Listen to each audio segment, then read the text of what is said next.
over for a little bit. Come on down to the camp. I need one. I can't carry a lot.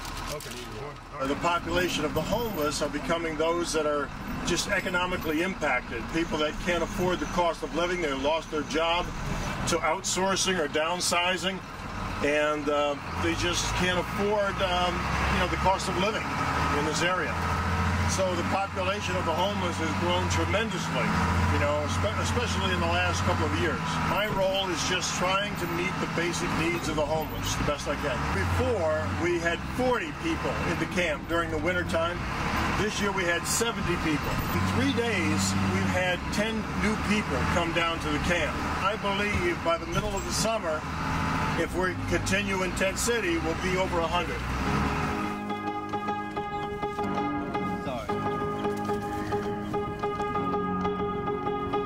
There's always been homeless people, because of addictions and mental illness, but there's a new population of homeless that are coming down just because of economics. Before, they were able to hold a job that would be able to give them at least basic housing.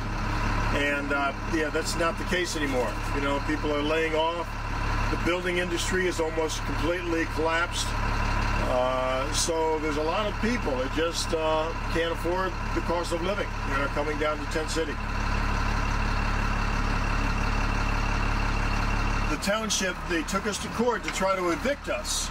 And the judge said, you can't evict people to nowhere. The government has some form of responsibility toward the poor. And so he denied their motion to evict us.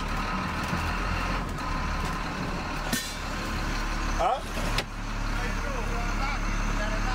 All right, yeah, well, I'll come back. I'll come on back and unlock it. My name is William Brown. I'm William Donald Brown Jr., and I'm 47 years old, and I'm homeless. We've been homeless for approximately, going on 4 months, 4.5 months now. Well, I work at Lake Terrace, part-time. It's not a full-time position. It pays a decent wage, pays $10 an hour. But for some reason, it's not enough to basically save, if I'm paying $350 a week for a hotel room, I can't save money for security. And I don't have any social services or coverage because they basically claim that I caused my own homelessness. It's the system, it's the Ocean County system. I call it a system because it's methodically designed to have you out and on the street. But if it wasn't for the church community here, we wouldn't have been able to eat, have clothing, and now we have shelter. This is my new home.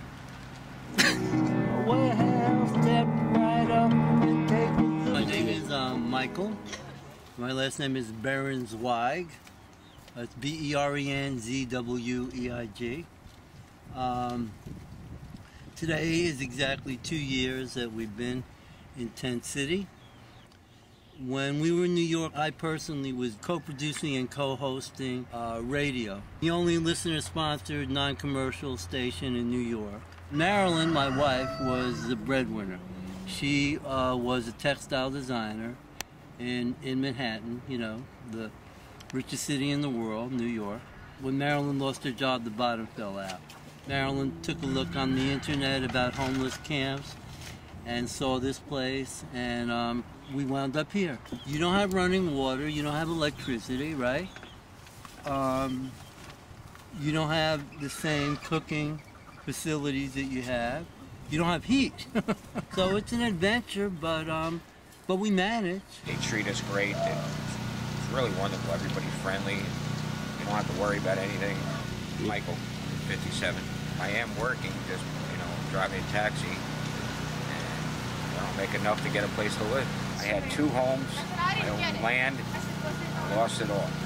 Seems to be more and more people every day, and everybody just donates clothes and they donate food. And, it's like everybody's helping each other. And basically, I think what it's supposed to be. Everybody's supposed to stick together in hard times and help each other. My name is Angelo Villanueva. I'm a victim of the recession. That's why I'm in Tent City. When the recession hit, financial recession hit in 2008, I was still working at the time. It didn't take effect It didn't affect me till about 2010.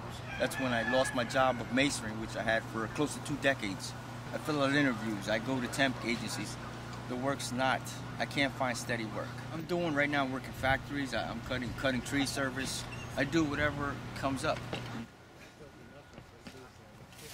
Now they're frustrated. The township is frustrated they couldn't do it, and so they're coming in the back door. There's a backlash, and what they've done is they put a large pile of wood chips at one of our entrances to the camp for no reason at all, no good reason, just to harass us.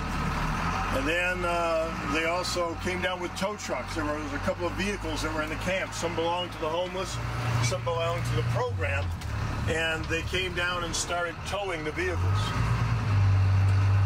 So again, no good reason to do that, just the point of harassment. They got all these abandoned buildings that could probably hold, 200-300 people, 300 rooms, and they just keep them abandoned. So fix them up, use them for the homeless. From the court standpoint, yeah, we're safe for now, but again, they're trying to make life hard for us, trying to intimidate us, and so we don't know what the next, what the next move is going to be on their part, what they're going to try next, as far as harassment. So we're just going to move forward and do our best. All we want to do is survive. This is affordable housing.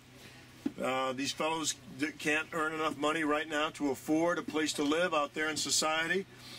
So this tent in Tent City is the only affordable housing that they can afford.